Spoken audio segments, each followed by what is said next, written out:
Hey kids, welcome to another bonus hour. You know what happens after today? We only have a week of these things left. We'll try to get a couple more guests in here for you. Dusty's going to be in here to talk Big Ten Media Week next week. But after that, when we get to August, Duck Insider is back. We are back to our regular 1 hour show, which part of me is a little sad about, and part of me is perfectly fine with. We'll get back into it with college football being taken care of by the pros at Duck Insider. They'll get you all the Ducks information, and Casey and I will get you ready for the NFL, the final stretch of Major League Baseball. It is going to be a wonderful fall. We keep getting all of these lists in the NFL. We get all the predictions. We get everything that we expect to happen. And here's one of the nice things is when we actually have games going on, we don't need to speculate. We don't need to make these big outlandish guesses. We don't need to be the first one to be right. I knew that was going to happen. I was so tired of all the people that decided they needed to tell you what they thought LeBron was going to do. What did I say? What did I say the entire time? Just wait. He's going to make an announcement. You'll have plenty of time to talk about it. Even if he signed up the day before the season started with a team, you would have plenty of time to talk about it. We are at July 24th. When do we start playing basketball? That actually means something. Depends on who you talk to. It's either October or it's Christmas. December. Or there's people that think it's after the All-Star break. Or once the postseason starts. The NBA has 30 teams. 16 of them make the postseason. And that's not even counting the stupid play-in tournament that lets 4 other teams get a crack at the actual postseason. It really doesn't matter till we get to the playoffs. So everybody that's going to come out and grade the signing of LeBron James, whoever signed LeBron James for $8 million for the next 2 seasons was already going to win. LeBron James at 47 years old is going to be better than a lot of NBA players because he has seen it all, he has done it all, and he's still a giant physical freak. He should not be able to do what he does at the size that he's at, even when he's slowed down. The fact that he did it so often, so early, he's greatness. If he's not the greatest of all time, who cares? He is still greatness. He is going to make whatever team he goes for better. He is now a Philadelphia 76er. Who won the offseason? Cool, Philadelphia did. Guess what? LeBron won the offseason. He made made another offseason of us talking all about it. There is no promise. There is no promise that Bronny will make it out there. There is no indication that they will be able to get him out of his obligations to the Lakers. I mean, if they have to trade Tyrese Maxey to get Bronny out there, I don't know if he won. It's July 24th. We don't know who's won the offseason. And guess what? You don't get a prize for winning the offseason. It's all very exciting. Well, what's the lineup going to look like? Who cares? Something with LeBron in it. Well, honestly, is it? How much is LeBron going to want to play? Did he sign up to go to a team where... I don't know. I assume that he will probably play plenty of minutes this year. I don't think he's playing all of them. I don't think he wanted to go to a team where he has to throw everybody on his back and drag them to the postseason. I feel like he went, well, Jaylen Brown's already out there. That's a pretty good two-way player. Tyrese Maxey, that's an emerging star in this league. VJ Edgecombe, that's a pretty nice start to a career. Oh, how about that guy Joel Embiid? If he stays healthy, man, he's pretty good. If he and I can both rest up and be ready for the postseason, you think we got a chance to win? He chose that for whatever reason he chose that team for. He's going to look wonderful in red, white, and blue in America and the 250th anniversary. And he's a 76, whatever. I don't care why he picked the team. The city of brotherly love. It's and fine. Throwing batteries. And does it mean he has to go and live in Philadelphia and get an apartment in the city? No, it doesn't mean it. He's a billionaire professional athlete. He was going to choose to go wherever he went. He's making $8 million over the next 2 years. Do you think he cares? No. Because that's only the money he's making from the team. Wonder if he's working for an environmental organization on the side. Would you be surprised? Because I wouldn't. Is he going to make plenty of money in endorsements and all the other side projects and all the other businesses he's got going? Yeah, I'm not worried about his money. What a big deal. But what? Jaylen Brown said that Bronny might not be ready for the NBA when he signed. They're gonna have to bridge that gap. What? Really? You're concerned about the interpersonal relationships of an NBA team that has not practiced and will not practice for months. We got a lot of time left. Long way to go, kids. Mm-hmm. Oh, and what if they lose their first 2 games? Could you imagine the overreaction? Honestly, the only thing that I'm excited about today is I thought I was going to have to come in here and talk about the postponed county vote on whether or not the Moda Center is going to get the money for their renovation. Instead, we can talk about LeBron the whole time. Let's do that. Yeah. I mean, do you genuinely have an idea what this is going to look like on the floor? Of course you don't. Not at all. Of course you don't. And you have no idea how healthy Joel Embiid's going to be. You honestly don't know how healthy LeBron James is going to be. And guess what? Young players can get hurt too. It's exciting for me because it's over. Cool. We're done. We can move on. There you go. LeBron. Wipe the hands clean. It is a fun little exercise to speculate where they're going to be in the Eastern Conference. Think New York's going to be still pretty good next year? Definitely. Yeah. You think Miami's going to look a little different than they did last year? 100%. Cavaliers going to sign back everybody, including James Harden, and come back and rerun it and see if they're going to be any good? Who knows? Kawhi Leonard. Is that trade actually going to go through? Seem to be dropping the ball on that a little bit. Mm-hmm. I'm not sure if it's really the best way to go about things. Pretty sure we heard about, when did we hear about the Kawhi Leonard aspiration thing? That was before the season last year, wasn't it? Wasn't that right as we were getting into the start of the 2025-26 season? September of 2025. Before we even tipped off for basketball. The NBA still doesn't know what they're doing about that. We genuinely have no idea what these rosters are going to look like. We don't even know where the Blazers might play their basketball games. It'll be in Portland. At least for one more year. You got the Portland Trailblazers. Should we worry about what's going to happen on the court? No. Let's get mad about all of the other things. The NBA. Who won the offseason? Not the fans. Not the fans. The Knicks, maybe, because they got a big parade and they got the whole thing, but we got a lot of offseason left. There's a whole long way to go. But at least the LeBron thing is over. How did Miami really screw it up that bad that they announced an introductory press conference? The story that I would love to hear is that he was going to go to Miami until they did that. I want to hear. That's what I want to hear. I want to hear all the backroom conversations. That is what I want to hear. Yeah, well, I mean, everybody's got an opinion on it. I mean, the amount of stories that were directly related to this, grading the signing of LeBron James. I'm not clicking on that. I'm sorry. I don't need to go. Do you think that was a wise move? Was it a waste of the $4 million it'll cost towards the cap this year for Philadelphia to sign LeBron James? What other conclusion can you come to, then that seems like a good idea. It can only be good. Oh, but who's going to be the alpha on that team? LeBron. And who cares? Exactly. Are you suggesting to me that none of these guys have prior relationships? There's no way that they can talk? Oh, that'd be tampering if anybody... No, get out of here. Do you know what today is, though? What do we got? It's Nick Nurse. It's his birthday. How good a birthday present is that? That's pretty good. Yeah. You know the other guy that I thought about immediately? Who just left the organization? Daryl Morey. Ooh.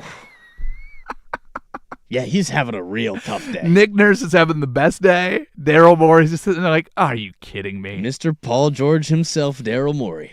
It would be fun to go through and get all the background on how these decisions are made and everything that went into it. The Miami thing would be if LeBron said, just don't say anything, and if you can wait till Friday, I will sign with you guys. And then that happened. He goes, that's it, I'm out, and calls Phil, you guys still want me? Yeah, duh, you're LeBron James. That would be the ultimate. That would be the ultimate flex going, I was going to go there. I was thinking about heading back to South Beach. Instead they fired the kid. I mean, that'd be the reason why, right? The social media guy that posted incorrectly that the introductory press conference was going to be on the 27th. They said they fired him. That would be hilarious. But you know what? At this point, it could be a hunch. It could have been a detailed analytic process.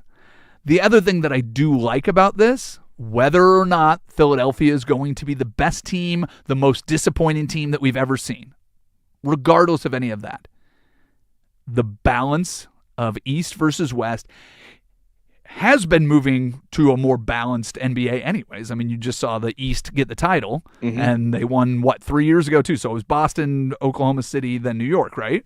So you've got a balancing of East and West. I'm glad he didn't stay out in the West. Partly because I'm a Blazers fan, but partly because it just balances things out. And if Halliburton doesn't hurt his Achilles, possibly have 3 East teams in a row. Very true. And it'll be interesting to see what the Pacers end up being with Halliburton back. It's just, there's so many unanswered questions. And the fun part of sports, I say this all the time, is it's always going to be competitive. No. We're going to find out. We're going to find out. You can make all your lists and all your rankings and go, this guy's better than that guy and whatever. At the end of it, somebody's hoisting a trophy. It's going to come down to a final possession. It's going to come down to a final shot. It's going to come down to you making a block, making a shot, making whatever it is on the court. It will come down to a head-to-head where everybody has predestined Victor Wembanyama to be the champion because the real final was the Western Conference Finals. The defending champs against the next dynasty. Watch out. Nick said, no thanks. I don't really like that narrative. You know what I think I'd like to do? I'd like to bring the Big Apple their first championship in 53 years. And how many people predicted that going into that series? The first time all year the Knicks were favored to win the championship was after they won Game 1 of the NBA Finals. Everybody went, oh, the Knicks? What? Whoa, maybe they're good. They just won 13 straight games getting into here. So sit back and watch. Enjoy the ride. I implore you to not try to figure out what all of this means. We do have to wait on the vote for Portland to figure out what they're going to do with this arena. It all is very dumb. You can make all the speculation you want.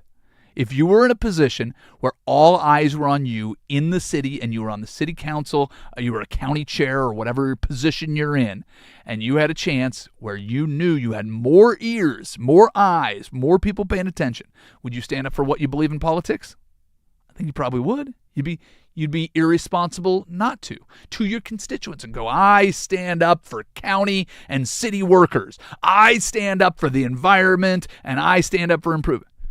In the back of your mind, you might be going, yeah, we're going to get this done.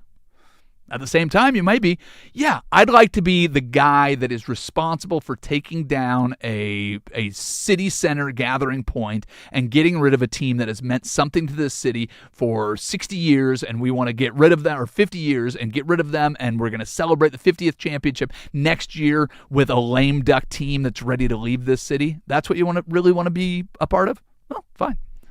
But if it doesn't go well, you're the guy. So let's just sit and wait.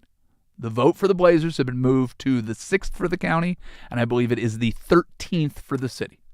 We got time. I don't know if your life changed today because LeBron James finally signed, but we wasted a whole lot of breath collectively trying to guess where he's going to go. Were you right? Did you know it was the Sixers the whole time? Don't care. I wanted him to come here. Yeah. I wanted to play that song every day. Yeah, you still can. You can get your new Sixers jersey.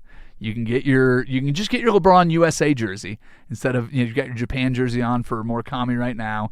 You can do whatever you like, but at this point, did it? The big news today. Is it okay? If it came to Portland, then we have something. But even then, to speculate, to guess, what is it going to look like? Honestly, no idea. That's the fun of it. Did you see the VJ was excited? Really? To play with LeBron? Play with a guy that he's probably been watching since he was 10? Did you see Tyrese Maxey's joyous response on social media? Yeah, I did. He's excited to play with LeBron James. Weird. I would be too. If he showed up and be, hey, we're my cornhole partner for this thing. Oh my gosh, you're going to play from LeBron. Wow, we're excited. Cool. Good for you, Philadelphia. It doesn't give you an automatic championship. We know LeBron likes to go to the finals. And you're still just as happy to lose at Santa Claus. They're still going to boo everybody at every occasion that they get. And what would be the most Philadelphia thing ever? Booing LeBron in his first entrance out? If the whole thing went terribly wrong. If they end up middling through a season, end up a 4 seed, get bounced in the second round of the postseason, that would be it, man. Like, they're not going to have a terrible season you wouldn't expect. They could. But if it all goes south and just goes terribly, wouldn't that be the most Philadelphia thing? But if they go out and win the whole thing, they have to do it as a team. LeBron doesn't have the ability to throw everybody on his back and just drag them across the finish line like he used to. He tried to with LA this past year. He got past Houston. Yeah. But it only took you so far. Yeah, he's got some good punches in there, and he'd be a wonderful addition to, like we talked about before, any roster in the NBA would be glad to have LeBron James. The winner, 2-year, $8 million contract to add LeBron James to the Philadelphia 76ers. The winner is that new GM of the Sixers. It's Nick Nurse who gets to coach him. It's the rest of his teammates, the new GM, whatever he did. Yeah, but he replaced Daryl Morey and got rid of Paul George and got Jaylen Brown and LeBron James. Dude, what? You can't ask for more. Come on. Executive of the year locked in. Unless they're terrible. Unless they suck. Is it likely to happen? No, but that's the fun thing. The less likely something is to happen, the more entertaining it becomes. So, hey, all we can hope for now is that the 76ers are terrible. And you know what? A little part of me hopes for that every year. So it doesn't change my fandom, doesn't change much. The only thing that would have changed it is if LeBron James came to Portland. Anybody tell me in your heart of hearts that you expected that to happen, and you're a liar. There's no way that we thought that it was going to land there. Hey, we've got some NFL things to talk about. We've got plenty of those happenings going on around baseball. Is kind of starting to annoy me because all we're talking about is a trade deadline. I'm just waiting for one of those things to happen because guess what? If there's a trade in baseball, it affects the team immediately. Not in October. Could in October. But it will get these teams in the race for October. But we are going to start with some NFL. We've got Blair Saki is a comedian at Helium this weekend. She's going to be with us at 2:30. We got a whole 2 hours of excitement for you. Might even get back into LeBron James more. Ooh, maybe not. It's Happy Hour, bonus hour on 105.1 The Fan.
I don't want to say that it's nothing. Obviously, LeBron James signing a deal, picking a team is a big deal. I'm glad he didn't do the decision, didn't sit down with Jim Gray and go, I'd really like to go back and forth. He didn't try to make it as big a production as the original decision. He says it's his last decision. How long he plays, I guess, will be the next decision, but he's in Philadelphia. He's not going to go anywhere, and when he's done, he's done. I get that. But do you know what they did in the state of Pennsylvania today? The governor, Josh Shapiro, officially declared July 24th, LeBron James Day. Possibility some people are overblowing this. Yeah, that's overblown. Plus, it's a bad day to choose it. You could have picked the 6th or the 23rd. Well, they picked it today because he decided to play for the Philadelphia 76ers today. The guy's from Ohio. Isn't there a little cross-state rivalry there? Pennsylvania has a LeBron Day? He's 41. He might not make it till the end of the season. Yeah, it's a tough look. Maybe we go LeBron when he wins the finals MVP. Maybe wait. Just hit pause. Oh, he chose our state. This screams like the SMU quarterback who now has a building named after himself. Wait, what now? Oh, yeah, there's an SMU quarterback who has, the current quarterback has a building named after himself. Okay, but wait. But when you say himself, named after him, like somebody else named it after him, he didn't buy a building and name it after himself. The way that you're saying it makes me think that he just went and bought a building and go, I'm going to put my name on that. In an unprecedented move, SMU names part of a football facility for a QB who's still at the school. Southern Methodist University will officially open the Kevin Jennings Recovery Center this fall within the university's 2-year-old $150 million football facility. What is happening in the world? Steph Curry is still playing, still finishing in his NBA career. The Hall of Fame already has an exhibit up for him. LeBron James announces that he might play basketball if he still wants to play basketball by the time the season comes around for the Philadelphia 76ers. It's officially LeBron James Day. We are naming things after a guy that is still at the university? That is correct. Man, it's just this ego run wild? Is it there's a weird desperation in the air? Am I wrong about this? But this all feels very bizarre. If it's social media creating this need for instant gratification for everybody to be highlighted Talk as about the instant greatest gratification. You've got a building named after you. You haven't played much of any game. Yeah, I don't recognize that name, but as you know, I intentionally try to avoid SMU football. If they make it to the final, I might actually watch one of their games. But what is the impetus for this? What was the he played one season. He's played one season. Okay, but why is it named why did they name it after him? They couldn't afford to keep him there, so they're like, well, we'll match the money, but we'll also name this building after you? To honor historic loyalty, hometown leadership, and profound impact on the program's return to national prominence. In the ACC, in the Atlantic Coast Conference from Dallas. Mm-hmm. Okay. It's a lot for me. It's the whole thing. It just feels like we have to immediately make a decision on everything. We need to have praise at the highest level. Like, are we losing touch with things that happened in the past that we can't go back and look? There's no SMU players that helped get it to this point. We need to find somebody now that we can praise so we can make a headline. Again, Jennings resisted heavy pressure and lucrative transfer portal offers to stay at his hometown school in Dallas. He's also getting paid $3 million in NIL. Yes, NIL. Yeah, and they had to name the building after him to keep him. What it sounds like is desperation. It reeks of it. College football is dripping with it. College sports in general is dripping with it because you can't lock guys up long term, anyways. The whole you've got me on a tangent here, my friend. I wanted to get into some NFL. All I wanted to bring up was the state of Pennsylvania immediately, without missing a beat, has already announced that it's like, watch him back out. He probably hasn't even signed the paperwork yet. He's like, never mind, just kidding. I'm going to go to Miami, but I'll keep the day. He could still retire at any moment. Thank you. And what are the chances of a 41-year-old getting hurt? Like, I hope they're awful. Now it's I was trying not to. I gave it the whole let's wait and see what happens. I do not trust the process. I hope they fail spectacularly. I hope that it looks more like the Brooklyn Nets when they had KD, Harden, and Kawhi and Kyrie and did absolutely nothing. Even more so than the terrible attempt to get Karl Malone and Gary Payton back in the building in Los Angeles so we can get another championship. Or the Kevin Garnett, Joe Johnson, Paul Pierce Nets. Dude, the Nets.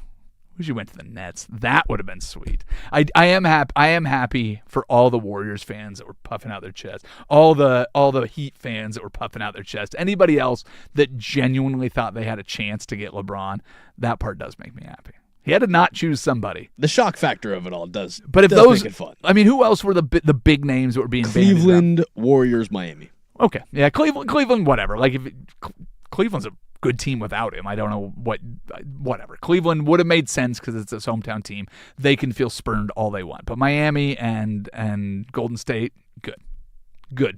I hope you like this feeling. Miami and Golden State, we need to give them any leeway to take advantage of the fact that they have how many championships over the last 2 decades? Amen to that. And every giant free agent signing and trade, Pat Riley is right there in the middle. They got Giannis. You don't need Giannis and LeBron.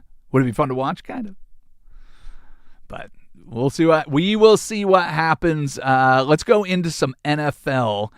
There's a new old look in Los Angeles.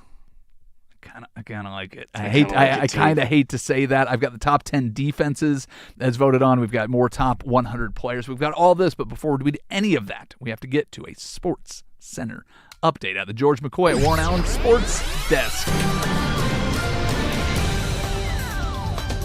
First on the Fan, it's official. The Portland Fire have announced today that guard Sarah Ashley Barker underwent an MRI that revealed a torn ACL. Oh. Barker will miss the remainder of the 2026 WNBA season and will undergo surgery to repair the injury. Sarah Ashley. Sorry. I saw the video of it. It's not great. Well, torn ACLs are not great. Oh, yeah. Yeah, no. The video just popped up on the timeline as I was scrolling through trying to find updates for today. And I recommend not watching it. Yeah, unless you are a sadist and you love to watch injuries, I would probably recommend the same thing, and I haven't watched it. So, yeah, no, I can't. There's certain times like when you're watching a game and you know it looks bad based on the reactions, you're like, well, I need to see what happened. Because I'm already invested in this moment. I see the anguish on people's face. Show it to me once, show me quick, and then I'll look away. What was the kid for Louisville that his leg? Kevin Ware. Oh, that one was one of those ones. Yeah. Watching like, okay. Yeah, don't need to go and seek it out. That's for sure. Amen to that. We wish you a speedy recovery, Sarah Ashley Barker, and hope to see you back on the court very soon. And for more sports scores and stories in 30 minutes, I'm Casey Smith from the George McCoy at Warren Allen Sports Desk. Hurt, missing work? Insurance companies acting like jerks? Don't call your mom. Call George McCoy at warrenallen.com. The home of primetime.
Hi, welcome back in. We are going to switch gears to the NFL, and I hate to admit this because now as a division rival, I have grown to dislike the Los Angeles Rams, and over the last couple years, I've really grown to despise them, and with all the offseason moves, I think I officially hate the Los Angeles Rams. I think they are officially the number one rival, even over the 49ers, who we played 3 times last year, and were a thorn in our side. They got a win in week 1 last year. The Rams are really getting to me. But man, their new uniforms, they released 2 new looks that they're going to wear this year. One is an all yellow with the royal blue numbers and decals on the shoulders as an homage to their 51 championship. It is a very good look. It looks really good. They put out a video. Did you happen to see the video that they put out of said uniform reveal? Yeah, was it the player reaction? No. So I saw the one where it was just the players' reactions before unveiling the actual jerseys themselves. So what they did was they did kind of the throwback where they actually show the old jerseys that inspired this change. And I need you to watch that because I've got kind of a crazy question for you that I will ask here in just a second. The other one that they have unveiled is the fearsome white. And this is a look that I've actually always wanted the Rams to wear anyways. The Rams had the yellow and blue for a long time. They went to that gold and navy when everybody in the NFL had to, for some reason, switch to navy or darker colors, including the Seahawks, which I do like the Seahawks new uniforms, but the middle ones, the Sean Alexander, Matt Hasselbeck era of uniforms in Seattle were not great. I think we can all admit to that.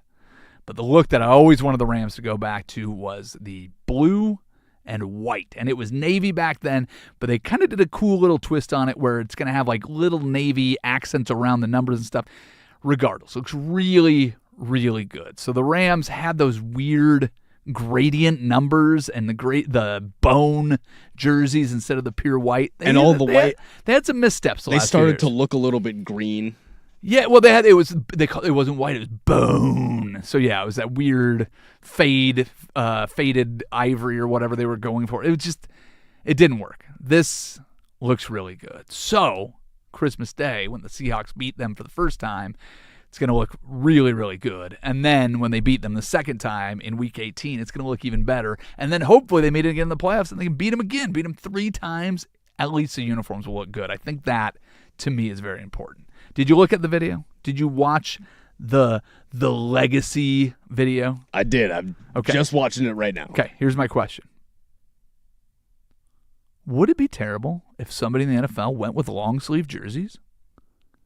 Take a look at the old school jerseys that inspired these. So they've got the yellow jerseys, but the old school ones back in the 50s are full long sleeve, and instead of the stripe being up at the shoulder, it's like mid sleeve.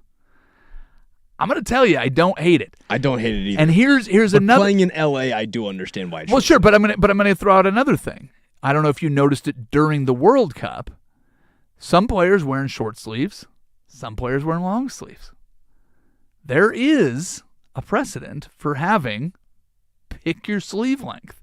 There's different people that wear different cuts on the jerseys, and you can see it. Aaron Rodgers always does like the loose sleeve. Some guys wear like the tight around the shoulder pad. You see Garrett Wilson doing it a lot now. He's got the long sleeves. Yeah. So there's different guys can get the different cuts, and you see it in the NBA, short shorts, long shorts, tight fit, loose fit, whatever. You have that, but if the NFL came out, you could wear a long sleeve version of the jersey. I'm just saying, looking back at that old school one, they do look clean. They look good. I really like how the long sleeves look. They look pretty good.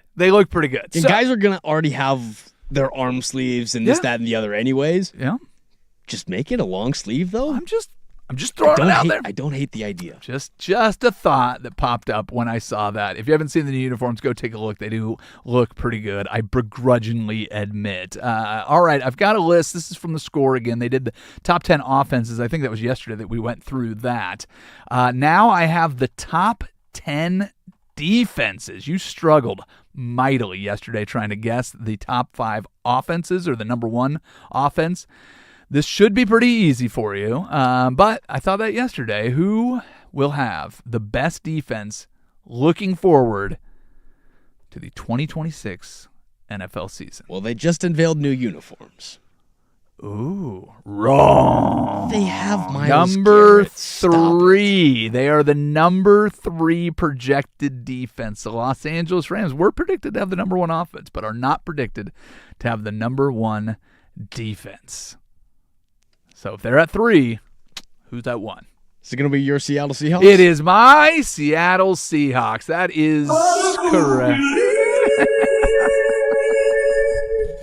The score going with the team that finished last season in first for DVOA, the expected yards per play, tied for first, number 1 scoring defense, and the 4th highest success percentage. Care to guess who's in between the Seattle Seahawks and the Los Angeles Rams? Same division? No, not even a little bit. Not even the same conference, homie. I'm going to guess the Denver Broncos. Denver Broncos are sitting at number 5. Not a terrible guess. I've got nothing. Give me Got this one. nothing. You'll be done. You'll hit yourself in the head when you realize who it is, because every time we've gone through a list, you have multiple guys from this team at multiple levels. It's the Houston Texans. Houston Texans with the 2nd defense. You got to feel a little dumb about that. Yeah, I feel very dumb about that. Number 4, Philadelphia Eagles. Number 5, as I mentioned, was the Broncos. The Baltimore Ravens. No, I blocked out that they kicked us out of the playoffs. That's why I don't recognize them. The Baltimore Ravens at 6. At number 7, the Minnesota Vikings. At number 8, your Pittsburgh Steelers. Talk to me nicely. And the Tampa Bay Buccaneers are 9. 49ers finish out the top 10 at number 10. So Okay. that division does look pretty nasty. The Seahawks were left off the offensive list. Niners and Rams both on that list, and now they're both on the defensive list. I'm just telling you, man, the NFL season creates more hype than anything else. LeBron moving to the Sixers changes things. No question about it. But the NFL, man, like the who wants to win the offseason more than the NFL? No one. And they get it right every no time, one. man. NFL is always king. Seahawks have training camp starting today. The New England Patriots have training camp starting today. You've already got the Cardinals and the Panthers are underway. By this time next week, all the camps will be going. I don't know, when do we get the first episode of Hard Knocks? That's I just realized, I watched the trailer the other day, but I was so enamored by all the shots of the Seahawks hoisting the Lombardi Trophy. Tuesday, August 4th at 6 p.m. Pacific time. There you go. So we are just we're under 2 weeks until we get the first Hard Knocks. We're right around the corner, my friend. This is the off season that I get most excited about. The part of this show that I've gotten the most excited about, you trying to guess your list of the top 100 players in the NFL. We've got 2 more that will wrap up the 60s. They're going to do the countdown all the way up until the kickoff of the NFL season, so we will not get number 1 and number 2. Number 3, we will not get those until that final week. So we got a long way to go. We will take a look at the next 2 names on the list. We'll do it next. It is bonus hour of Happy Hour on 105.1 The Fan. The new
Right after the show, heading to the mountains, hiking into a canyon, camping all weekend.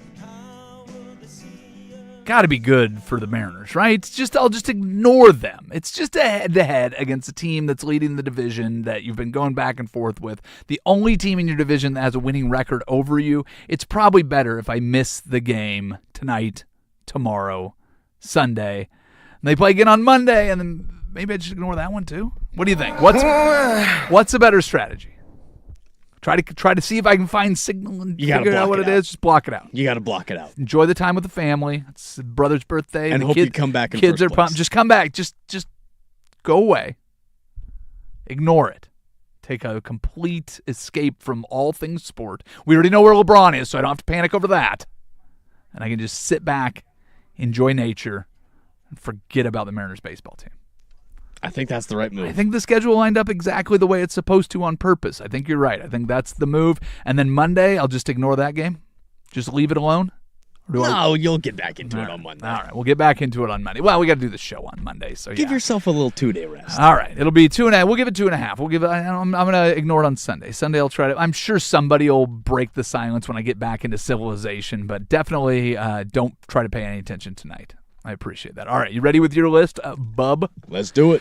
All right, so we are on the list of the 100 players voted on by their fellow players. Every day the NFL is leaking out 2 guys. Casey is keeping his own list to see how he is doing. So we'll see if you have these names correct. We are on number 52. He only played 12 games last year. He allowed 23 QB pressures and 2 sacks. He plays for the Tampa Bay Buccaneers. It is Tristan Wirfs, which is maybe one of the best last names in the NFL. Wirfs. I like Tristan Wirfs. I have him a lot lower on this list than I thought I did originally. Yeah. I've got him at 46 is where I've got him on my list. So it's higher on the list. Have we not gone through this? 1 is at the top of the list. 100 is on the bottom of the I have list. him higher on the list than I thought, Thank but you. lower than where I thought he'd be. I thought he was going to be probably a top 25 guy, just based off of. Oh, wow. Okay. Well, I mean, he only played 12 games last year. Yeah, top 30 is where I would have had him based Okay. off of where I have the rankings of other tackles. But yeah, I have him at 46 on this one. Yeah. Well, early season knee injury kept him out for a little bit, but then he got back and got to protect a quarterback that was injured towards the end of the season.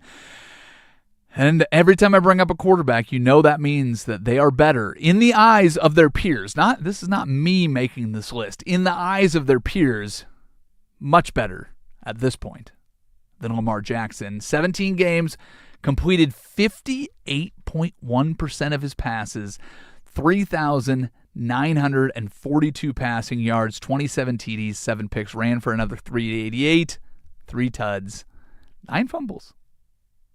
Still, there's never been a Bears quarterback to throw for 4,000 yards. The only team without a 4,000-yard passer in the history of the NFL, Caleb Williams, at 51 on the list. I don't hate that. I got him at 56. You don't hate. Okay, so who's he better than? And as we look at this, so the quarterbacks that have already come up on the list just recently, you think he is better than Jalen Hurts, yes? Yep. You have him better than Bo Nix and Trevor Lawrence? 100%. And I know you don't have him better than Lamar Jackson. Nope, I do not. Baker Mayfield? I got him better than Baker. You got him better than Baker. All right. I expect that. Caleb Williams has a really high ceiling, and I think that we're just starting to get glimpses of what he's capable of doing. He's really impressive. Okay. His arm talent, his footwork in the pocket, his ability to just navigate downfield.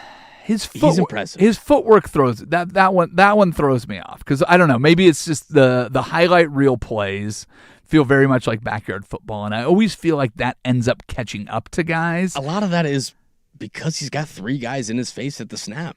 Yeah, it's just a bad offensive line in front of him. Did they improve? Did they do anything to improve their I think they were offensive line? very good at the run game. They got Joe Tooney, the right guard from Kansas City, last offseason.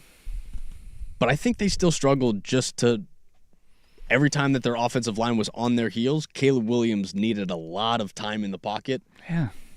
Getting a lot of time for Caleb Williams means a lot of time for them secondary to fly around and start covering up those gaps. I have a hard time picking the Bears to be very good this year. Every time I look at it, the teams that are around them, I expect Detroit to be back and better, closer to where they were. I just feel like losing both coordinators is already a tough putt to have, but I still feel they have enough talent. Jahmyr Gibbs is going to move into a feature back role, which I think is probably a good thing for him. Jared Goff has been consistent over the years. Dan Campbell does have a presence as a coach. That defense is good. St. Brown is still great. Jamison Williams, still very great. Sam Laporta, still top 5 tight end in the league. Okay, so they're going to be better. You've got Matt LaFleur is probably at a point where if they can't do something this year, that hot seat gets a lot warmer. Mm-hmm. Vikings is the one that I don't know about in their division, is adding Kyler Murray. If Kevin O'Connell is the offensive genius that we think he is, I expect them to be better. You have at least a guy that has shown flashes of the ability to win football games in this league. J.J. McCarthy was awful last year, and he was hurt. And you had old Carson Wentz in there playing, also hurt, because he had a shoulder issue when he was playing. And then you had to play Max Brosmer. You had to play Max Brosmer for you. I mean, the Vikings were an absolute mess. Kyler Murray as a savior, I know it sounds, I expect it to work. I just feel like the rest of that division, I just feel like the rest of that division is trying to catch up to Ben Johnson.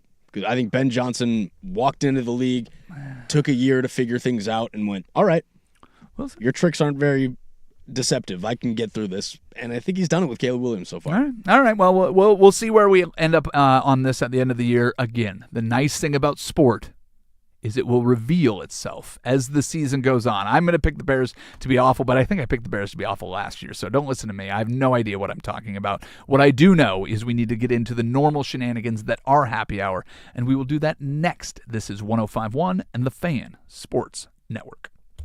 Hey, guys.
From the George McCoy and Warren Allen Sports Desk, a Sports Center update on the Fan Sports Network, 105.1 FM and 1080 AM. First on the Fan, LeBron James has officially made his decision. According to Shams Charania and Rich Paul, LeBron will join the Philadelphia 76ers on a 2-year, $8 million deal. LeBron said that he seriously considered retirement, but has ultimately decided on one final run for a championship in Philadelphia. Over to the MLS, as your Portland Timbers are back in action tomorrow night for their second game of the week, taking on Real Salt Lake for a 7:30 kickoff inside Providence Park. Per Adam Sussman and GM Ned Grabavoy, Pipe Mora will play his final game as a Portland Timber on Saturday night. Make sure to catch all of your Timbers game day coverage tomorrow right here on 105.1 FM and 1080 AM when pregame starts at 6:30. Over to the WNBA, as Portland Fire guard Bridget Carlton will compete in the three-point contest tonight at 5 p.m. Carlton will become the first Fire representative to compete in a WNBA All-Star event. And finally, some NFL news for you if you missed it yesterday, as former Vanderbilt quarterback Diego Pavia has been waived by the Baltimore Ravens. Waiving Pavia has allowed the Ravens to make room for newly acquired veteran center Ethan Posich. And for more sports scores and stories in 30 minutes, I'm Lowercase from the George McCoy at Warren Allen Sports Desk. Hurt, missing work? Insurance companies acting like jerks? Don't call your mom. Call George McCoy at warrenallen.com. This is the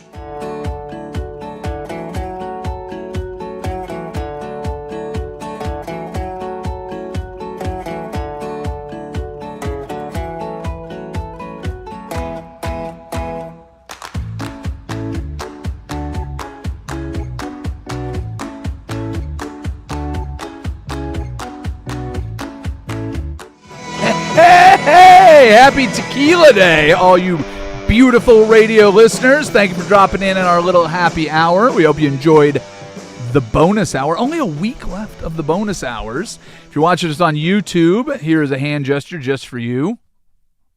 Thanks. YouTubers, feel free to hit us up in the chat if you're listening on the radio through 105.1 FM, on 1080 AM, online at 1051thefan.com, Odyssey.com, the Odyssey app, or if you ask your smart speaker to help you process LeBron's latest move, and this is what you got, use the fan text line. It's 503-2GO-FAN. That's 503-864-6326. Use it. Use the text line, use the chat, share your thoughts, ask questions, solicit advice, or answer me this, dear listeners. What's your go-to tequila? Lowercase, you revealed yesterday, I did not realize that you cannot process beer. What is in it that is the... Barley. Yeah, it's the hops that get me. Well, it's a hops or it's a barley. Isn't the barley the one that creates the hops? No, hops are their own little plant. You don't drink. I believe it's barley that gets me then. All right. So I'm not a scientist here. I haven't taken the test. Pretty okay. We'll move on from that because hey, listen, you don't drink beer. I don't need you to know what goes into it. You can't drink it. And how did you learn that you couldn't drink it? You drink it a few times and it makes you violently ill. How old were you when you found out that you couldn't drink beer? Not a responsible age. Okay, that's all I wanted to check in on. Do you have a go-to tequila? I know you mentioned margaritas got you very excited yesterday. Mm-hmm. Yeah, a few different types of tequilas. I do like me some Terramana. That's the Rocks brand. I think it's pretty good by itself, or if you want to make a mixer. The Rocks tequila, huh? Terramana's pretty good. All right. I'm also a big fan of Cazadores. There's also... I know Cazadores. Clase Azul's got the bell on it. That's the fun one.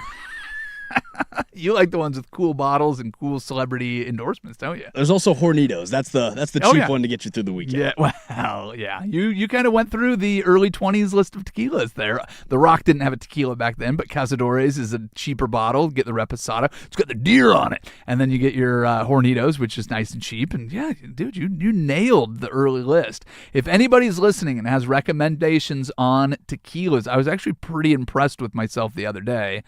We went out for drinks, and this waiter's trying to be like, oh, we've got all the best tequilas if you need some. But the two we listed, my wife just got a bottle of G4 tequila, and we had drinks with that on Saturday night, and Sunday afternoon we were out for the World Cup and doing a little happy hour. And we're like, oh, we were just drinking that yesterday. So G4, really good. And then the other one, and this was a recommendation, so I'll go back in time a little bit. So years and years ago, my wife and I went to a all-inclusive resort in Mexico.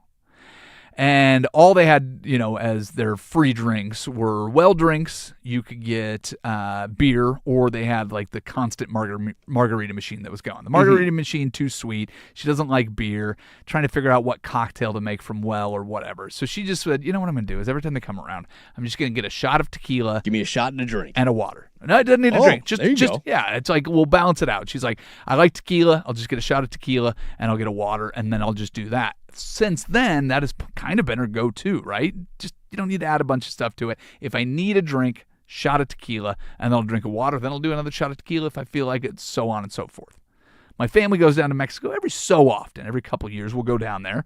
And so a few years ago, all of my sister-in-laws and my wife, they're all trying to figure out their plan for the tequila. So she reveals her plan. She's like, we'll get a couple bottles, shots, water, and then we'll be all set.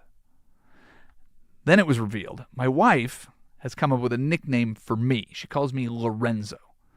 It's a long story. It goes back to General Hospital. We can go through the whole thing. If she yells Luke in a store, I never hear her. So she'll call me Lorenzo. I'll hear it. She calls me that as we're talking tequila, and somebody goes, well, what's Sharon's nickname? So I said, without just off the cuff, I go, obviously, it's Shaquila. So now she is Shaquila. I am Lorenzo. So if I can get Shaquila a good... Shaquila and Lorenzo. That's right. It's just, hey, listen, you're learning something about the family. You've learned it. Take it with your imaginations wherever you want to go. Have a good time. If I can get a good recommendation for Shaquila, I win a lot of brownie points. So if you've got one out there, the one that I got from a friend of mine, Jake, who sometimes listens to this program. If you're listening, Jake, thank you. Fortaleza is a real good one. Hard bottle to find, but if you can get that. So anything that is additive free, anything like that, if you've got a recommendation, I would love to hear it. That's all I ask of our fine listeners. Additive free, honestly, that's the move. Every single time you have to, I check. Yep.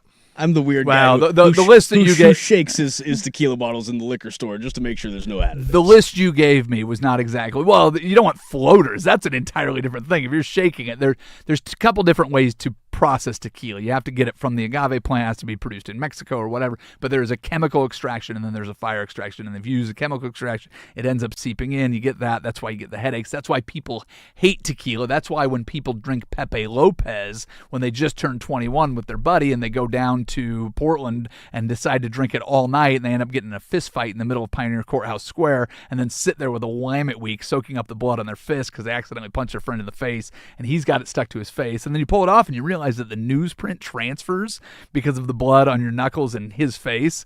And then you have to explain to all your buddies when you go to play basketball the next day that, that fat lip is from this fist and it was an accident. It was Pepe Lopez's fault. Not that happened, but if that were to happen, it's because of the additives and the way Blame it on extract. Lorenzo. No, it wasn't Lorenzo. It was Pepe. That was Pepe's fault. Lorenzo's a very nice guy. He's good. He's a gentleman and he's a scholar. But anyways, I digress. Tequila is delightful. If I could make a recommendation outside of tequila, Binary Brewing and The Fan have teamed up for the only Fan IPA available for a limited time. Taste The Fan. If you like tasting tequila, you love tasting The Fan with Binary Brewing signature West Coast IPA. Go to Binary Brewing's Beaverton location. Ask them about their only Fan. So good. Only The Fan and Binary Brewing can pull it off. We have Blair Saki coming in, comedian, going to be at Helium this weekend. So let's get to some In Case You Missed It, shall we? Let's do it. All right. In case you missed it, what is wrong with my screen? Oh, we just lost all the jokes. We're doing great. In case you missed it, Patriots coach Mike Vrabel dodged questions about his off-season affair by holding his press conference with a rescue puppy in his arms at the podium. Smart move. Nothing distracts the media from your last media mistress like using a cute puppy as a wingman to pick up a new one. Nice job, Mike.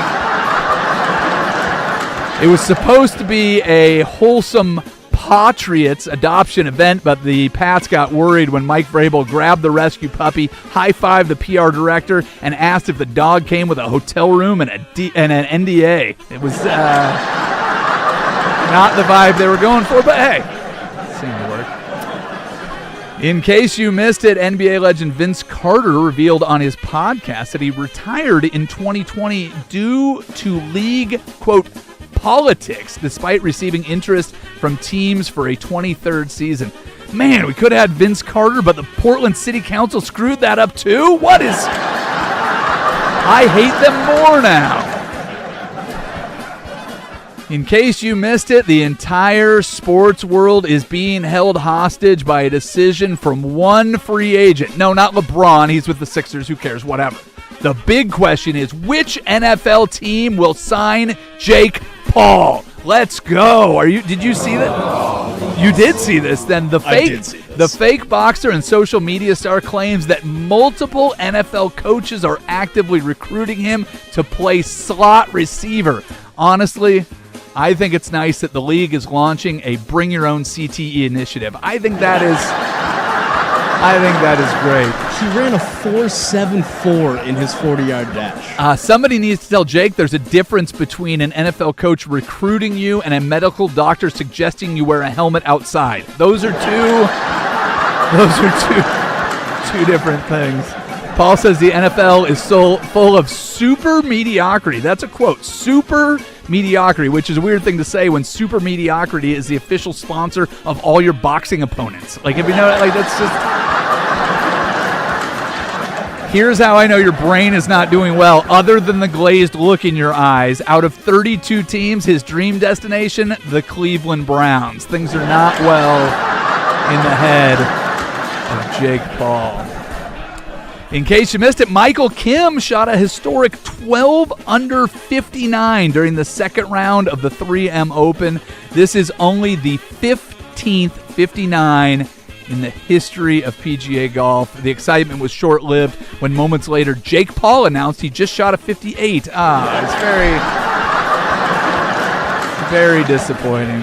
And finally, in case you missed it, Bryson DeChambeau believes that the retroactive two-stroke penalty at the Open Championship cost him a chance to win the Claret Jug. I'm with DeChambeau on this. I hate to say it, but it sucks when you get caught cheating. How can you not be? Ask Mike Vrabel. Oh, buddy, I've got a tip for you, Bryson. Next time, bring a puppy. Hey, come on. You kind of stepped on it. That's where I was going, buddy. That's on my... All right, you're good. You're good. You beat me to it, but I did it in a clever way, at least. All right. We have to get to some Daily Buzz. A tough extra innings loss. Maybe we haven't missed our chance to own the Seahawks after all. And Spider-Man drives a Jeep? All that in the Daily Buzz. We do it next. It is Happy Hour on 105.1 The Fan.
represent. Oh, it is a tough extra innings loss. The Portland Cascade never trailed until the final walk-off hit against the Chicago Bandit, ending their bid for a championship in their first year as a professional team, just the second year of the AUSL. But everybody we've talked to that has been out to a game to watch professional softball here in Portland said that the crowds could not have been better. The team was awesome and a ton of fun. So congratulations on completing your first season of professional softball here in Portland. Big shout out to our great friend Jen Ellis, who was the PA announcer for the team, and all the ladies that came out and just brought a ton of energy. I know that softball has obviously played a big part in my life. One of the few championships I've ever won in team sports was as a girls fast pitch softball right fielder.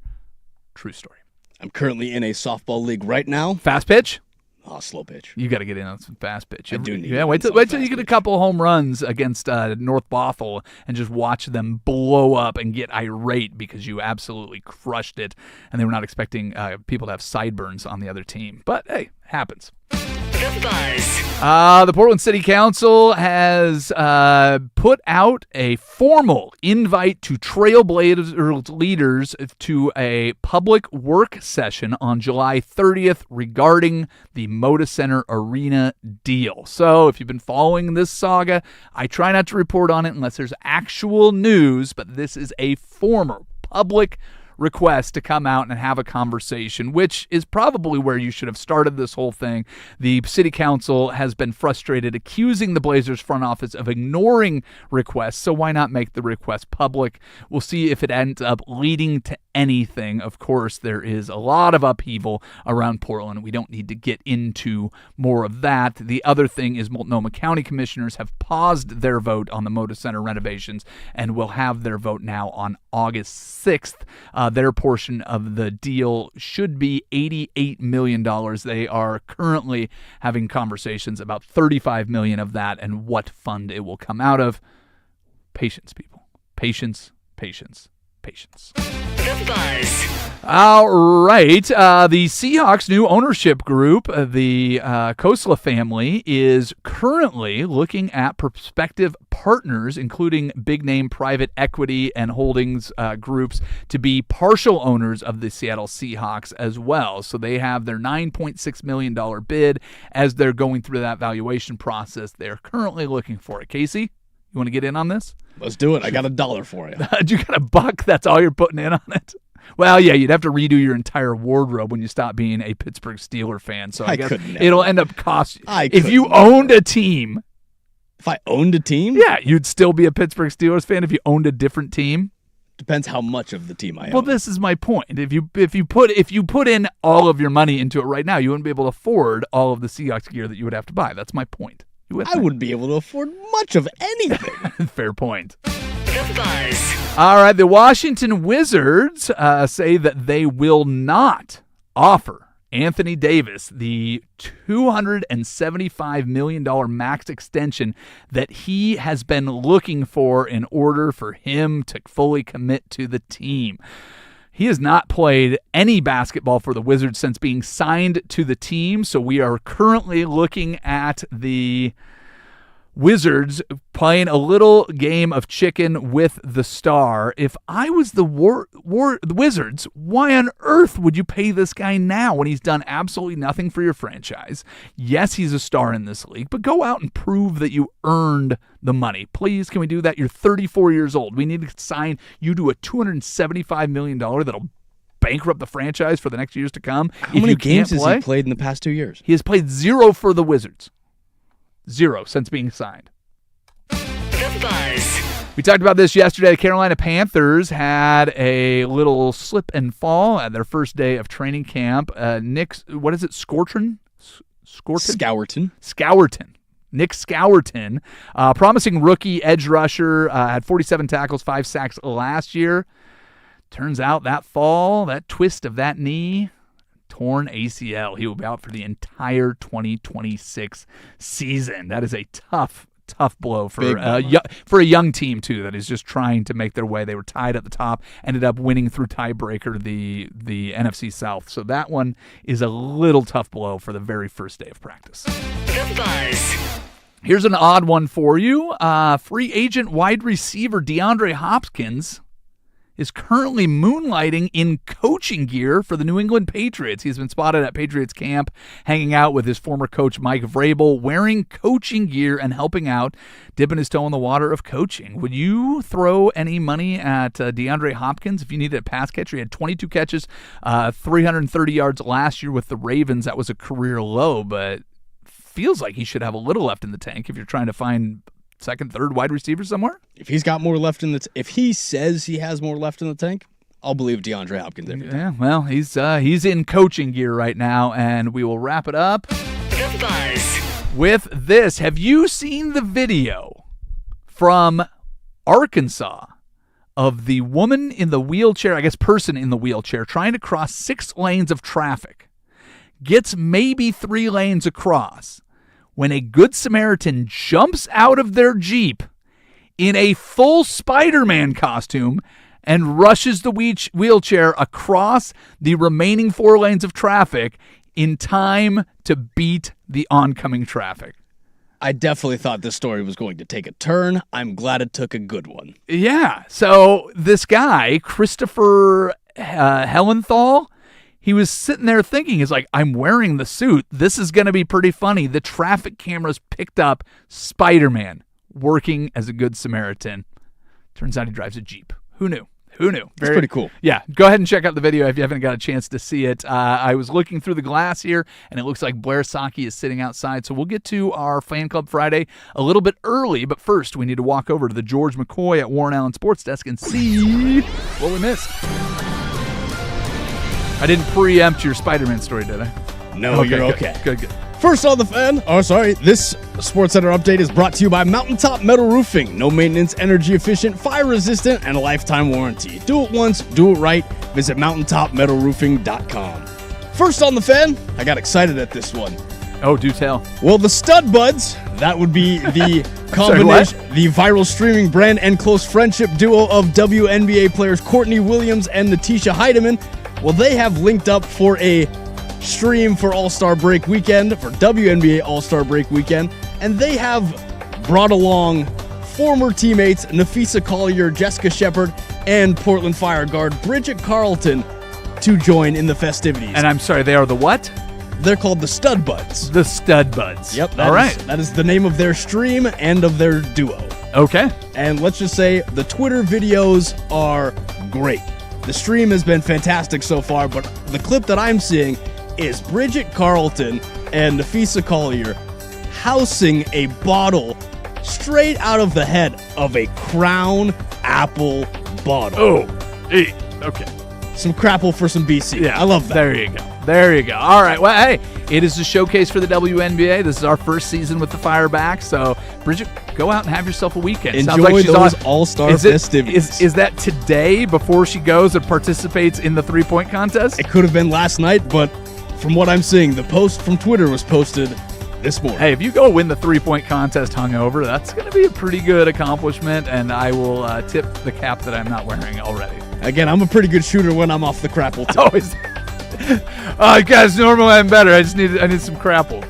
And for more sports scores and stories in 60 minutes, I'm lowercase from the George McCoy at Warren Allen Sports Desk.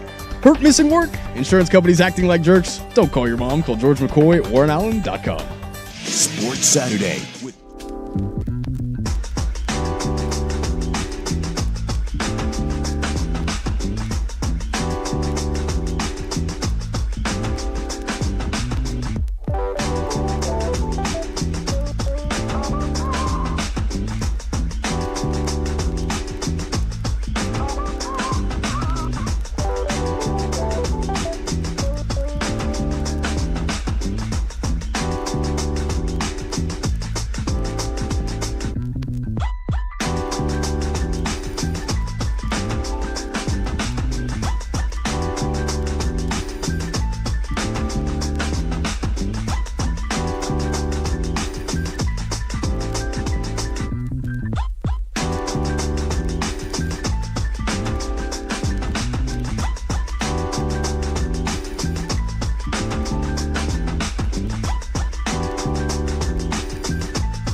All right, welcome to another Fan Club Friday. If you are free tonight, tomorrow night, or Sunday, our next guest will be performing at Helium.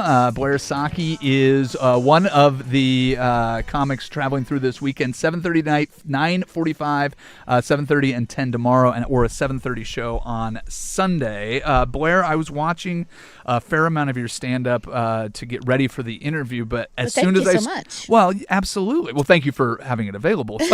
Some people hide everything that they've ever performed so that they don't use any of their material online, but you've been at this for quite a while. Yeah. So there is a good selection of comedy to watch, but as soon as we started talking in the break, you were an athlete growing up, and you were kind of joking that you don't follow sports much now, but your entire childhood was sports? Yeah, my entire life. I'm the youngest of boys in my family and only girl, and our whole entire life was sports. And then How many brothers?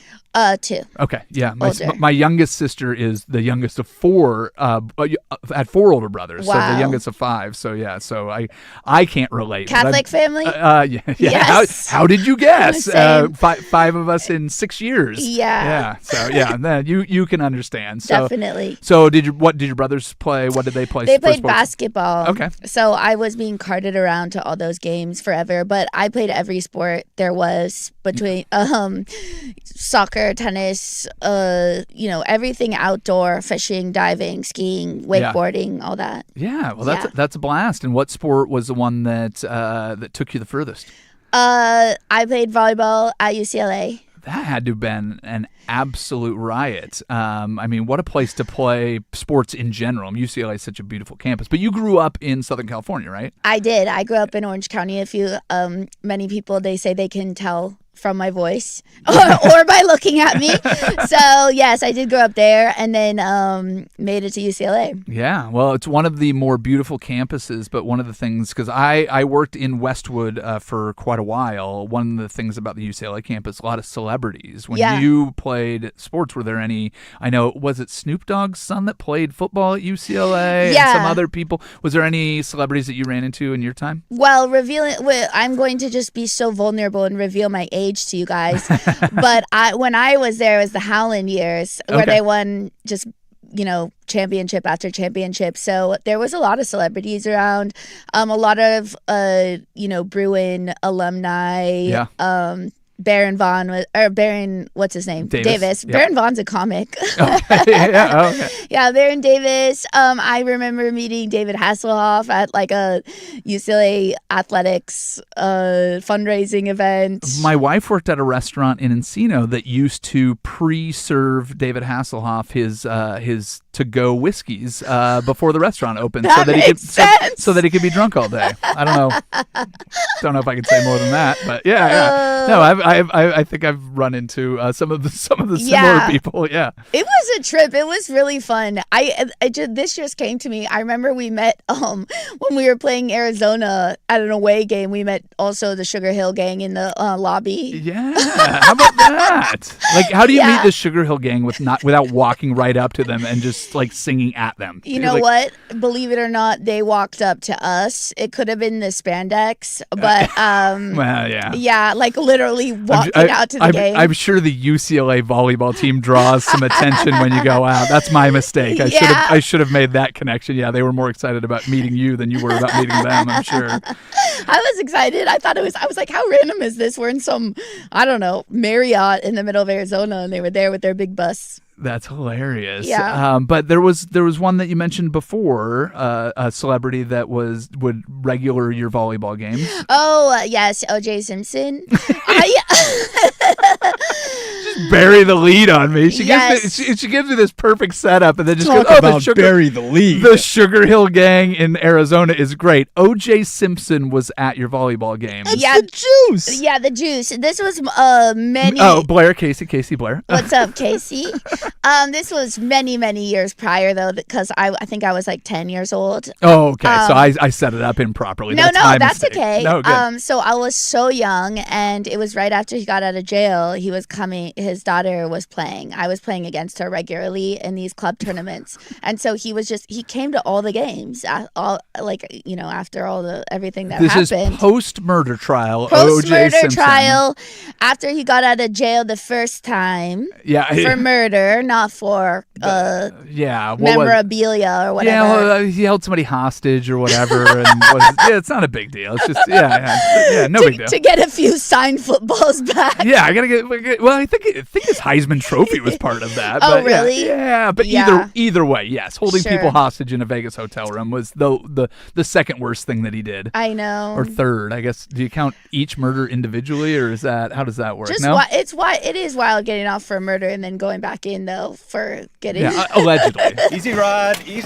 Oh yeah, allegedly. Sorry. Allegedly. No, yeah, we don't want to make any accusations. I didn't bring my lawyers with me to this appearance. Oh, most of the time you do. Yes, yeah. I usually travel with my lawyers in case I want to just dish on OJ. Yeah, no, that seems like a responsible thing to do. What was the vibe when OJ walks into a 12U volleyball tournament? Well, I will say this. The man is, as you can imagine, imposing stature, and then to be so much smaller than. Yeah. You're looking up at a titan, and I saw those trials. So I was like, I better get this ace, Yeah. Who knows what could happen? Yeah. I gotta keep OJ in line. That's right. If anything goes down, I'm gonna have to take care of this. Yeah, you were the one. You were the last line of defense for all of those people in the crowd. Well, thank you for not creating another story. It's sometimes the things that don't get reported on. It's so true. Yeah. And, whatever happened that day, it was meant so that I could retell it today. That's right. Yeah. We're with Blair Saki, a comedian. You're going to be at Helium all weekend. Have you been to Portland before to do your stand-up? I have, and I've been headlining. I think this is my third or fourth year headlining at Helium, and I was lucky enough. I toured with Ron Funches for 6 years. Yeah, we talked to that. Ron. I guess it was the end of baseball season last year, so it's been about a year. But we love Ron. He started here. Yes. Yep. So I have been coming to Helium for years and years and years now, and I look forward to it every year. Especially the Pacific Northwest in the summer is just majestic, sparkly. Like, I'm just in such a great mood getting on the plane to come here. Yeah. And Helium is one of the best clubs in the country, and trust me, Yeah. compared to some of the other ones. So when you're up here, do you get a chance to do any exploration? I mean, you said how sparkly it is, or do you just come up, do your set, and get out, or do you spend some time in Portland? Well, I do have some friends up here, and I love the outdoors. So if I get a chance, I'd love to go on a hike or, try to go for a swim or something somewhere. But for the most part on the road, I am such a hermit. Yeah.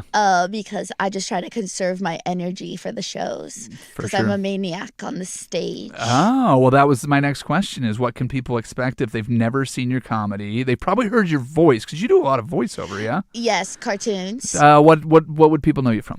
Aqua Teen Hunger Force, Fairview, Bob's Burgers, a bunch of different Adult Swim cartoons. Yeah. There's more that I'm forgetting right now because I just got off a plane, but no worries. Yeah. And I don't know, there's nothing less funny than trying to describe your own comedy, but other people I do get the feedback, more than once from strangers. Sam Kinison meets Maria Bamford. Oh, how about that? Real kooky stuff. Yeah, that is wild. One of my favorite Sam Kinison stories, years and years ago, I did stand up with a guy that did some shows with Sam Kinison, and they would go and party afterwards.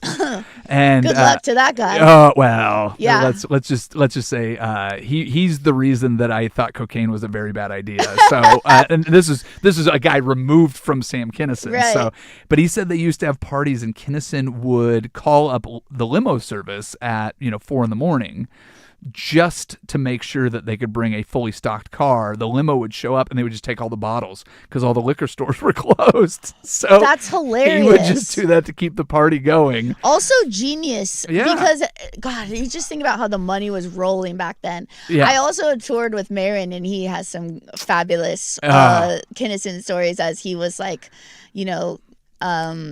I think either a class younger than Kinison. Yeah, I would guess that. Yeah, that sounds about right. And then he got partying with him and eventually got sober. Yeah. But he has really good stories. Yeah, well, it sounds like there was a pile of cocaine the size of a Volkswagen Bug back at I guess it was the Shore household because it was Mitzi Shore. Yes. And Sam Kinison. Above the store. Yeah. I had not been there. Despite being a paid regular. You've been to the store, just not to the... I am a paid regular there. That's my home Yep. club. But I had not been to the Shore house where all the cocaine went down. But I guess they could do that then. Now cocaine is a real risky business. Wow, yeah. Well, I mean, you're in Portland, and there's a possibility of fentanyl exactly. getting in anything. And in LA. Yeah. Oh, yeah? Is it bad in LA, yeah, too? or that's what they say. I'm not a big drug guy, if you can imagine. Yeah, I can definitely. I'm a sleepy guy. You won't find me with uppers. Save all your energy. I do. I truly do. I save all my energy for the stage. But yeah, I don't know. I love all those stories in that book. Have you ever read I'm Dying Up Here? Ooh, I don't think I have. I will put it on my list. It's an excellent book, Yeah. and it details all the beginning of the Comedy Store and the strike of comedians getting paid and all that stuff, and all those people that were formative, like Richard Pryor and David Letterman and Sam Kinison and all them. It's really cool. Yeah, I've got to perform there. I've never been a paid regular, but the Attic, I was as much a regular as you could be when I lived in LA. Up there, cool. The Belly Room. Yeah, the Belly Room is great. I love the Belly Room. Oh, climbing the stairs and everybody going, oh no, it's over here. Come this way. We're not in the big room, but totally. love the Belly Room. Where Mitzi originally made that to give women a room. Oh, well, there you go. Now they let us in the other rooms. We're so grateful. I want to hear your beginnings of stand-up. That is one of my favorite stories. So the origin story we will get with Blair Saki. We will do it after a quick break. But you're listening to Happy Hour on 105.1 and the Fan Sports Network.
I'm officially on the countdown to a camping trip. We've got, looks like 14 minutes left of the work week, and then we will be cracking that work beer that we talked about earlier in the week. If you missed anything from this show, past shows, future shows, download the podcast, 1051thefan.com, Odyssey.com, the Odyssey app. Anything we need to address on the text line or the YouTube chats, Casey, before we move on? Just a lot of tequila recommendations. Ooh, fantastic. Just print out that list for me, and we'll see if we can make Shaquila happy. But right now, we're talking with Blair Socki, comedian, going to be at Helium this weekend, 7:30 tonight, 9:45 tonight, 7:30 or 10 tomorrow, and another show on Sunday. Blair, before the break, I kind of teased it a little bit, and I had to resist every urge to ask you the question when it wasn't on the air, because I do like to be surprised. You mentioned that you were a volleyball player. You played at UCLA. Mm-hmm. How did you go from that to touring, headlining, stand-up comedian? Like, how'd you get to where you are? It is crazy because I do feel like I've lived 9 lives. Most of my friends in the business that are comedians, they have the story of like, I knew since I was 5 years old and I would sneak behind the armchair to watch Letterman and all this stuff. And I just grew up in such a sports family that I was not exposed to stand-up at all. Oh, wow. I didn't see my first comedy show till I was 25. Yeah, that's really late. And a guy I was dating took me from my hometown, who is now pretty successful as well. We can't say his name. I don't want to give him that publicity. No, they're perfect. We're cool though. But no, he's a good dude. But yeah, he had started comedy and took me introduced me to the world, and I immediately fell in love with it. And I was a writer. Was your first show an open mic then? No, he took me to a show. Proper show, okay. Yeah, I had no, I would sometimes help write him jokes or something. It never crossed my mind to do it myself because I was a writer. And then I applied to grad school to get an MFA because I wanted to become a novelist. Oh, okay. And I moved to New York to do that. Wow. For grad school, and I was interviewing comics for various publications on the side, and that's how I met Ron Funches and how other people I met. And we broke up, that guy and I was very sad, and one day I pitched. I was interning at W Magazine, a high fashion magazine, and I pitched, and I was going to shows. I didn't know anyone in New York. Yeah. And so outside of like my grad school classes and work, my job, I was going to some comedy shows, and I saw Michael Che, and I pitched an article to my W Magazine about him. Well, I think Che was here last weekend. Really? Yeah, okay, yeah. Oh, It was at Helium. No, he wasn't here. Oh. He apparently, if you sell out all your shows, you don't need to come and promote it. I'm not trying to disparage your ticket sales, but Che does pretty well, apparently. Yes, he does. And didn't need my help. And has for years. Yeah. But yeah, so they agreed, and I got to interview him, and it was his first piece of press ever. Oh, how about and that? It was after he had done like So you're his gateway to success. Without you, there is no Michael Che. He is not on Saturday Night Live. He is not on the anchor desk. It's all you. No, not at all. Okay. Not even a little. I tried. But no, he's great and was, so supportive, and he's such a good dude, and that was one thing I really noticed about him as when I did later on start comedy, when one day it just crossed my mind in the shower, I should do this, and I started like 2 days later. Yeah. But yeah, it was just a random thing, and I thought it was going to be a silly little hobby life experience that I was having secretly on the other side of the country. Which is so funny growing up in Southern California, which is one of the 2 places you should go if you're going to do stand-up comedy. Yeah. And then you go all the way to New York to do it. Yeah, I mean, I grew up in South Orange County. We didn't go to LA much unless it was for a game or something. Yeah, but there's still the Improv and everything down there in Irvine. But there's not an arts culture down there. Yeah, that's a fair point. I mean, I lived there long enough to realize that. But I mean, there are certainly opportunities if you wanted to in Southern California to do stand-up comedy. Sure, yeah, but I didn't even know about it. Sure, I wasn't which is wild. I didn't find out about it till so late, and then I started in my late 20s, and so and I got on a MTV show like 2 years after I started, and I was like, well, I guess this is my career. Yeah. And it was just sort of, I was obsessed withstand it. I later found out I'm autistic, so then I do get like hyper focused on something I like, which I didn't know. But yeah, that was that. It was all accidental. Yeah. Bizarre. And after you get your first big break, how long was it before you started doing all the voiceover work? Because you've got a great voice, obviously. Thank you. Oh yeah. It was probably, let's see. It was probably like 7 years in or something, and I still do a ton of auditions a week. But every job I've gotten is because someone was in the crowd. So it's tough auditioning, and once people know you, the jobs, and they say it's so hard because you need to get the first one to get the other ones. Sure. So yeah. Yeah. Blair Saki is going to be at Helium this weekend. If you need tickets, go to heliumcomedy.com. 5 shows, 2 tonight, 2 tomorrow, and 1 on Sunday. What was the first voiceover role then? If you have to get your first one, do you remember? What was my... I think it was Fairview, which was this Comedy Central show. It was only one season in COVID, or 2020. Yeah, 2020. Yeah. And there was a lot of really great people on it. I mean, James Austin Johnson, who's now on SNL, Atsuka, Lisa Gilroy, like a lot of big juggernauts ended up coming off of that show, but it only lasted one season. Yeah. Well, very, very cool. And now we kind of went through the list a little bit earlier, tons of different credits, including Bob's Burgers and everything on Adult Swim. At this point, are you doing more stand-up, more writing? Like what's next for you? Like what's the plan? Well, thank you for asking, Luke. Yeah. I'm touring so hardcore right now. I'm pretty much somewhere else every weekend in the country. I'm auditioning. I just did a little acting role a few weeks ago. I'm about to go pitch a show. I've been trying to, like many people, sell a show for a while, pitching shows for years now. Yeah. I'm about to go out with another one. Hey. So I would love to do that. I really want to act. I love writing. That's obviously how I started. And well, there's a big performance quality to your stand-up that's really you. Really enjoyable. So I wish I could make it out to a show this weekend, but you have to go camping. I gotta go camping. I gotta take the kids camping. They've been excited about it all week. It's been a countdown all week. It sounds so fun. Well, we're literally going into the middle of nowhere, which perfect. It's the spot that my brother, I think, has gone every year since he's been born, and he's turning 47. What's the water? Are you going to be by water? Yes, we will be on it. There's a little creek up by Mount St. Helens called Suisun Creek that we'll be on, and it's just little tiny rainbow trout in it, and we'll go down and catch fish on a spinner. We'll see how far the kids can make it down. I don't know how old I was the first time. It's like, I don't know how far it is, 3 miles maybe to the lake. I don't know how old I was the first time I walked all the way down, but we'll see how far the kids can make it down, and when they want to turn around, we will, and it's a ton of fun. That's going to be so... I know we have to go. What's the water temp? I'm so curious. It's cold. It's cold. It is crystal clear. Like 40 or 50? Oh, no, it's like coming off of the glacier. Like it's snow melt.